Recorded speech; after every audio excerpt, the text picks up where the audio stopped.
Alrighty, ladies and gentlemen, we're here today for the bail hearing of one Mr. Lang Buddha.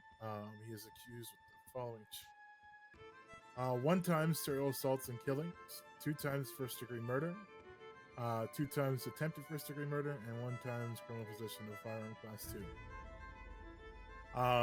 Today we're going to be hearing out both the prosecution and the defense's side as to why or why not one Mr. Lang Buddha should be getting bail today. We will begin with the prosecution. My prosecution? No, right?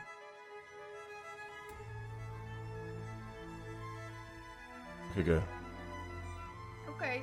I think the court should grant him parole, bail, whatever it is, as he has turned himself in for these crimes. And I do not believe him to be a flight risk. I do not see a reason to hold him in Bolingbrook until a court date can get scheduled. I did request the standard bail conditions, however, I am asking that it be amended to another point, and I ask that to be that he is to have no contact with Larry Knox and Renato Ortiz. You clarify the last one there, Ms. Price, please. From my understanding, there's, I'm trying to figure out how to word this, animosity, conflict, between the ones, the 2 times attempted first-degree murder that Mr. Buddha is facing are on those 2 individuals, and I do not believe it's smart for him to be in contact with them until his trial. Thank you, Your Honor. Mr. Buddha, whenever you're ready. I would like full punishment for what I've done. All right. Well, I don't think it'll be a very long deliberation, but we will go into deliberation and evaluate the newly added revision to the standard bail conditions, along with the motion on the current case for a psych eval.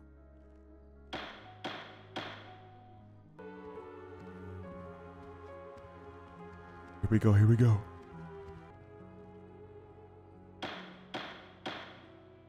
All right, ladies and gentlemen of the court, we have come to a decision on what any sort of bail conditions tied to this case may be. We're going to uphold the current first 8 bail conditions. Or I'm sorry, yeah, the first 8 bail conditions that have already been outlined. I don't know what they are. But there will be an addition of 3 new bail conditions. First one being Lang Buddha must avoid contact with Larry Knox and Renato Ortiz. So am I on bail? If forced to make I don't wanna contact, be on he bail. must inform his parole officer. I don't wanna be on bail. This would be Sergeant Opal Price.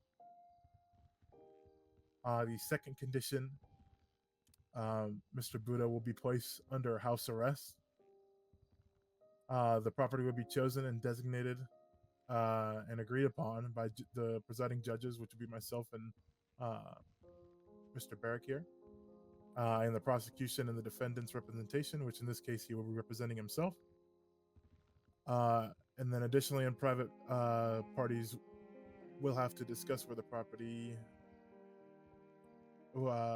Sorry, verbal diarrhea. Everybody's going to have to come to a conclusion and an agreement as to where the property will be.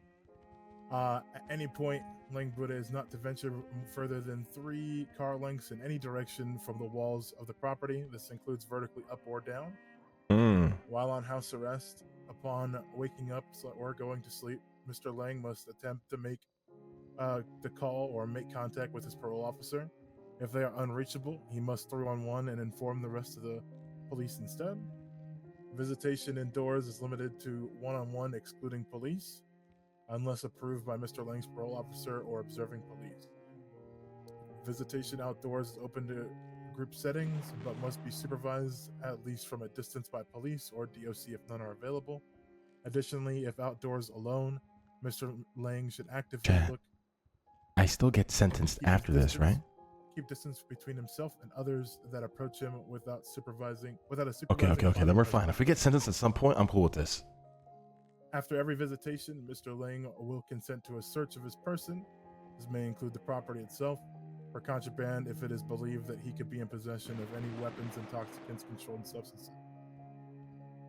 Only people allowed unsupervised access to the property outside of those disclosed in private between the defense and the prosecution are Delver Lee and Winsong. For the specific purpose of building maintenance and renovation. While not required to be supervised while performing these duties, law enforcement may supervise if they'd like to.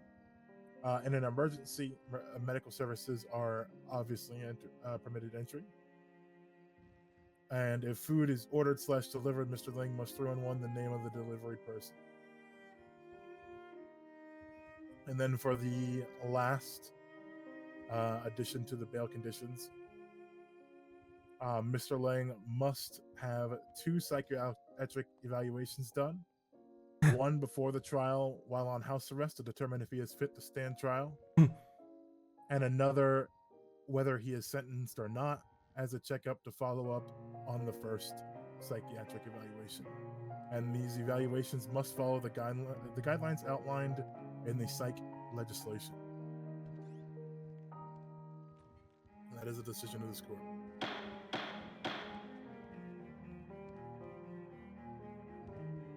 Also, for now, Mr. Lang will be transported back to the prison while we finalize all remaining details with his parole officer and the rest of the police, and then he will be transported to the property in which he will remain until trial or until sentencing.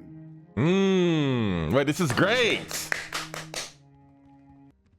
This is great. This is actually better than I expected, low key. As long as we get to go to trial and then serve time, I like this build up to it a lot, actually.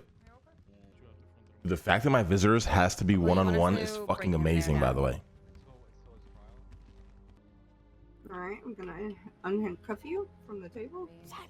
I'll go check up on them first. And he walks, turn right, then salute. We're gonna hold it down, Lang. We're gonna hold it down, baby. Keep him here for Salute, boy.